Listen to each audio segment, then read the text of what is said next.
So hi guys and welcome back to Muskan's Gyan Mantra. और आज मैं आप सबके पास लेके आई हूँ द फ्रेंच रेवोल्यूशन का topic number 2, the outbreak of the revolution. तो जैसे हम सब जानते हैं, मैंने आपको लास्ट टॉपिक्स में बताया कि जो फ्रांस था वो डेप्थ में था और किंग चाहता था कि वो टैक्सेस को बढ़ाए। तो टैक्सेस को बढ़ाने के लिए पुराने ज़माने से, मतलब फ्रांस के पुराने ज़माने से पुरानी परंपरा रही है कि एक स्टेट जनरल की मीटिंग बुलाई जाती थी, जहाँ पे तीनों स्टेट के लोग अपने रिप्रेजेंटेटिव भेजते थे और टैक्सेस बढ़ाने के ऊपर डिस्कशन होती थी। मेजॉरिटी डिसीजन से चलती थी और इस हिसाब से टैक्सेस बढ़ाए जाते थे। तो लास्ट टाइम जब फ्रांस में टैक्सेस बढ़े थे तो स्टेट जनरल की मीटिंग हुई थी 1614 में, मतलब 1614 में टैक्सेस बढ़े थे और उसके बाद से सेम चल रहे थे। तो अब 5 मई 1789 को लुई 16 ने फ्रांस की तीनों स्टेट्स को प्रपोजल भेजा कि अपने अपने रिप्रेजेंटेटिव्स भेजो, स्टेट जनरल की मीटिंग है और हम लोगों को टैक्सेस बढ़ाने के ऊपर बात करनी है।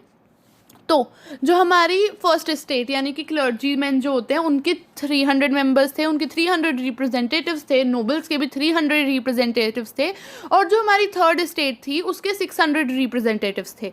तो जो क्लर्जी और नोबेलिटी के रिप्रेजेंटेटिव्स थे वो एक दूसरे के आमने सामने चेयर पे बैठे हुए थे, और थर्ड स्टेट के जो रिप्रेजेंटेटिव्स थे वो 600 मेंबर्स दोनों स्टेट, फर्स्ट और सेकेंड स्टेट के चेयर्स के पीछे खड़े हुए थे। अब इस थर्ड स्टेट के जितने भी रिप्रेजेंटेटिव्स थे उसके अंदर सारे एजुकेटेड और प्रॉस्पेरस लोग थे, यानी कि जिन पढ़े लिखे और समझदार लोग जिनको पता है कि उन्हें क्या चाहिए। जो आर्टिसंस, पीसेंट्स और वुमेन थी और जो बच्चे थे उनको असेंबली में आने नहीं दिया गया था। उनकी डिमांड्स कुछ 40,000 लेटर्स के अंदर लिखी गई थी और वो सारे लेटर्स रिप्रेजेंटेटिव्स अपने साथ लेके गए थे। तो जब किंग ने बोला कि अब मुझे टैक्सेस बढ़ाने हैं, हमारी कंट्री डेप्ट में है, हमें टैक्सेस बढ़ाने हैं, तो उस टाइम फर्स्ट 2 स्टेट्स तो जीत गई, क्योंकि वहाँ पे क्या होता था, मतलब उस टाइम पे जो वोटिंग होती थी वो था 1 स्टेट 1 वोट। तो अब साफ सीधी सी बात है, फर्स्ट और सेकंड स्टेट को टैक्सेस देने नहीं, तो ऑब्वियस ही बात है वो एग्री करेंगे। और थर्ड स्टेट ने मना करा। वो बोलते हैं कि हम तभी बात मानेंगे जब हमारी कुछ बातें मानी जाएंगी। और उनके प्रपोजल्स क्या थे थर्ड स्टेट के, कि 1 मेंबर 1 वोट होना चाहिए, ना ही 1 स्टेट 1 वोट। क्योंकि ऑब्वियस ही बात है 1 मेंबर 1 वोट तो सिंपल है, ड्रॉ हो जाएगा।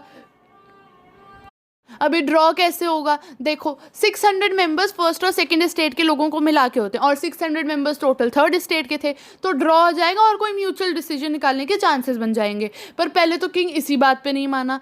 दूसरा इन लोगों का प्रपोजल ये था कि जो रूसिया की बुक थी, जीन जैक्विस रूसिया की बुक द सोशल कॉन्ट्रैक्ट, जिसके अंदर लिखा गया था कि लोगों और गवर्नमेंट के बीच का रिलेशनशिप कुछ टर्म्स एंड कंडीशंस पर टिका होना चाहिए, उनकी सेकंड डिमांड ये थी। किंग इस पे भी एग्री नहीं किया, साथ ही साथ बाकी 2 स्टेट्स भी एग्री नहीं करी। क्यों करती भाई, उनका तो नुकसान ही हो जाना था ना। तो बस अब थर्ड स्टेट को आ गया गुस्सा और वो असेंबली से, हॉल से बाहर निकल गए और उन्होंने अपने आप को डिक्लेयर किया कि वो नेशनल असेंबली बनाएंगे किंग की, कंट्री की।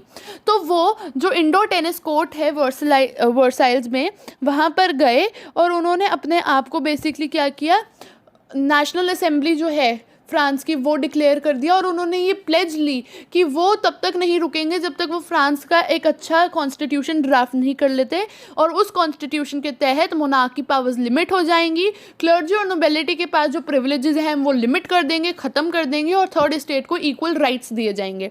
तो ये कुछ चीज़ें थी। तो नेशनल असेंबली को लीड कर रहे थे मीराबियो और एबेसियस। अब चलो भाई, इतने फिलोसफर्स पढ़ लिए, तो अब ये मीराबियो और एबेसियस कौन सी खेत की मूली है। देखो भाई, अब मीराबियो कौन था। मीराबियो बेसिकली बॉर्न हुआ था एक नोबल फैमिली में, पर वो अगेंस्ट था उन प्रिविलेजेस के जो नोबल्स को और क्लर्जीमेंस को बाय बर्थ दी जाती थी, और इसलिए उसने थर्ड स्टेट ज्वाइन की और थर्ड स्टेट के साथ लड़ रहा था नोबेलिटी और क्लर्जी के अगेंस्ट। दूसरा आ जाता है हमारा एबेसियस। एबेसियस बेसिकली एक प्रीस्ट था जिसने एक पैम्फलेट लिखी थी वो, और उस पैम्फलेट का नाम था what is the third state, यानी कि थर्ड स्टेट एक्चुअली में है क्या। अब देखो, एक तरफ तो हो रहा था कि नेशनल असेंबली जो थी वो वर्साइल्स में बिजी थी अपना कॉन्स्टिट्यूशन ड्राफ्ट करने के लिए। दूसरी तरफ हुआ ये कि जो कंट्री साइड है वहाँ पे बहुत तहलका मच गया। क्यों? क्योंकि हार्वेस्ट ख़राब हो गई, ठीक है ना, बिकॉज फ्लड्स एंड ड्रॉट और ये सारी चीज़ें नेचुरल कैलामिटीज़ की वजह से, इसकी वजह से प्राइस फ्लोर, इन सारी चीज़ों के जो बेसिकली हमें लोग रोज़ चाहिए होती हैं चीज़ें, डेली बेस यूज़ वाली चीज़ें खाने की, वो सारी की सारी बहुत महंगी हो गई। लोग अफोर्ड नहीं कर पा रहे थे, घंटों लाइन में लग के भी उनको खाना नहीं मिल पा रहा था। इसकी वजह से बहुत ज़्यादा लोगों में एगिटेशन हो गया, बहुत ज़्यादा लोग गुस्से में आ गए, और साथ ही साथ फिर बाद में ये रूमर्स फैल गए कि किंग ने ट्रूप्स इसलिए सेंड करे हैं पेरिस में ताकि, क्योंकि जो किंग है वो चाहता है कि लोगों पे ट्रूप्स ओपन फायर कर दें। तो इसी वजह से 14 जुलाई को जो एगिटेटेड क्राउड था, जो गुस्से से भरा हुआ क्राउड था, वो सिटी में मूव किया, उसने बैस्टिल प्रिजन को डिस्ट्रॉय कर दिया, नोबैलिटीज़ के घर में घुस गया, और बेसिकली जितने भी उनके पैसे थे और जितनी भी उनकी लग्जरी आइटम्स थी उनको लूट करनी शुरू कर दी। और जो बेसिकली लैंडलॉर्ड्स होते हैं जिनके घर में ग्रेन स्टोर होते हैं, वो लूट लिए, लोगों में बांटने शुरू कर दिए, क्योंकि लोगों के पास खाना नहीं था ना, इसलिए उन्होंने ये सब करना शुरू कर दिया।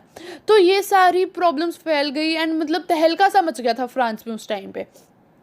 अब हुआ क्या, लुइस 16 को फाइनली ये एक्सेप्ट करना पड़ा कि जो लोग हैं थर्ड स्टेट के वो नेशनल असेंबली हैं, और फाइनली उसको बेसिकली कॉन्स्टिट्यूशन को साइन करना पड़ा। और उस कॉन्स्टिट्यूशन में ये था कि मोनार्क की पावर्स अब लिमिट में हैं, अब एक कंट्रोल में है, ठीक है ना। और 4 अगस्त 1789 को असेंबली ने एक डिग्री पास की जिसने सारी फ्यूडल सिस्टम को हटा दिया, और वो टैक्सेशन वाली जो ऑब्लिगेशंस थी, जो से थर्ड स्टेट टैक्स पे करेगी, फर्स्ट और सेकंड स्टेट टैक्स नहीं पे करेंगी, वो हटा दिया। चर्च जो क्लर्जीज हैं और नोबेलिटी हैं, उनकी जो प्रिविलेजेस थी उनको हटा दिया। और बेसिकली चर्च के पास इतना लैंड था और इतना पैसा था, वो सारा उन्होंने कन्फिस्टिकेट कर लिया, यानी कि उनसे ले लिया, उनसे छीन लिया। और कम से कम उसको कन्फिस्टिकेट करने के बाद लैंड को, और जो पैसे थे जो चर्च के पास, उसको करने के बाद, यानी कि अपने कब्जे में लेने के बाद, पता चला कि कम से कम 2 बिलियन लीवर के उनके पास मनी है, और उस मनी को यूज़ किया गया फ्रांस का कर्जा उतारने के लिए, कंट्री का कर्जा उतारने के लिए। अब आता है हमारा topic 2.1, France becomes a constitutional monarchy. Constitutional monarchy से मतलब क्या है? कॉन्स्टिट्यूशनल मोनार्की यानी कि जो मोनार्क है, जो किंग है, वो अब कॉन्स्टिट्यूशन के हिसाब से काम करेगा, वो कंट्री के लिए काम करेगा, अपनी मनमानी नहीं कर सकता। तो अब हुआ क्या कि कॉन्स्टिट्यूशन 1791 में ड्राफ्ट हो चुका था। अब उसके 2 ऑब्जेक्टिव्स थे, ये 2 ऑब्जेक्टिव्स बहुत इंपॉर्टेंट हैं। पहला ये कि मोनार्क की पावर्स को लिमिट में कर देना, और दूसरा ये कि जो पावर्स हैं वो किसी एक लीगल बॉडी के हाथ में नहीं होंगी, वो हाथ में होंगी 3 मतलब हॉरिजॉन्टल पावर शेयरिंग होगी, 3 यूनिट्स होंगी जिनमें पावर डिवाइड होगी, पहला लेजिस्लेटिव, दूसरा एग्जीक्यूटिव और तीसरा जुडिशरी। अब हमारा जो कॉन्स्टिट्यूशन ड्राफ्ट हुआ था उसके कुछ मेन फीचर्स आते हैं। अब वो फीचर्स क्या है? पहला ये कि जो कॉन्स्टिट्यूशन था 1791 का, उसने जो पावर्स थी वो सारी की सारी law making powers national assembly के हाथ में दे दी थी। नेशनल असेंबली को इलेक्ट कैसे किया गया? National assembly basically indirect election से इलेक्ट होती थी। सिटीजन्स जो थे वो बेसिकली इलेक्टर्स को वोट करते थे, और फिर वो इलेक्टर्स क्या करते थे? वोट करते थे नेशनल असेंबली के लिए। अब सारे सिटीजन्स को वोटिंग राइट नहीं दिए गए थे। जो मेन हैं, यानी कि जो आदमी हैं 25 साल की उम्र से 25 साल के हैं या 25 साल से बड़े हैं, और जो अपने 3 दिन वेज लेबर, यानी कि लेबर वेज जो होते हैं, उनकी मेहनत का मजदूरी के जो 3 दिन के पैसे होते हैं, उतना टैक्स पे करते थे, वही सिटीजन्स को वोट करने का राइट था। और उन सिटीजन्स को एक्टिव सिटीजन्स का स्टेटस दिया जाता था। जो बाकी सारे लोग थे उनको पैसिव सिटीजन्स का राइट पैसिव सिटीजन्स कहा जाता था, क्योंकि उनके पास ना तो वो टैक्स पे करते हैं, या फिर वो वुमेन हैं, या फिर वो मेन हैं जो 25 साल से कम उम्र के हैं, या फिर बच्चे हैं।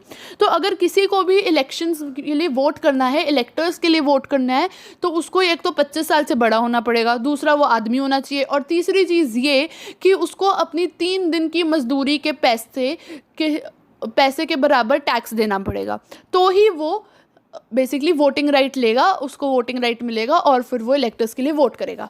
अब हमारे पास ना, जैसे हर एक कंट्री की कॉन्स्टिट्यूशन के अंदर कुछ नेचुरल एंड इनएनेबल राइट्स होते हैं। I am sure it's inalienable. तो ये जो राइट्स होते हैं, इनअलाइनेबल,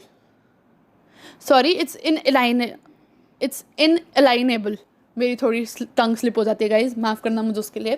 तो हमारी कंट्री के अंदर, हर कंट्री के अंदर कुछ नेचुरल और इनेबल राइट्स होते हैं। तो वो राइट्स क्या कहते हैं कि सबके पास फ्रीडम टू स्पीच है, राइट टू लाइफ है, राइट टू लिबर्टी है, इक्वालिटी बिफोर लॉ है, और ये राइट्स को कोई भी बेसिकली वॉयलेट नहीं कर सकता। अगर कोई करेगा तो वो कानूनन जुर्म है, उसके अगेंस्ट कोर्ट केस चलेगा। तो ये कुछ राइट्स होते हैं। और साथ ही साथ एक होता है the declaration of rights of main and citizen. तो ये जो declaration of rights of main and citizen है, इसके अंदर बेसिकली मैंने तुम्हारी स्क्रीन पे कुछ 5 पॉइंट्स डिस्प्ले होंगे, 5 से 6 पॉइंट्स हैं ये। इनको बस एक बार याद कर लेना। ज़्यादातर ये क्वेश्चन पूछा नहीं जाता है, बट कुछ पता नहीं चलता, कभी कभी टीचर्स को क्वेश्चन नहीं मिलते तो वो यही डाल देती हैं। और साथ ही साथ ये पेज नंबर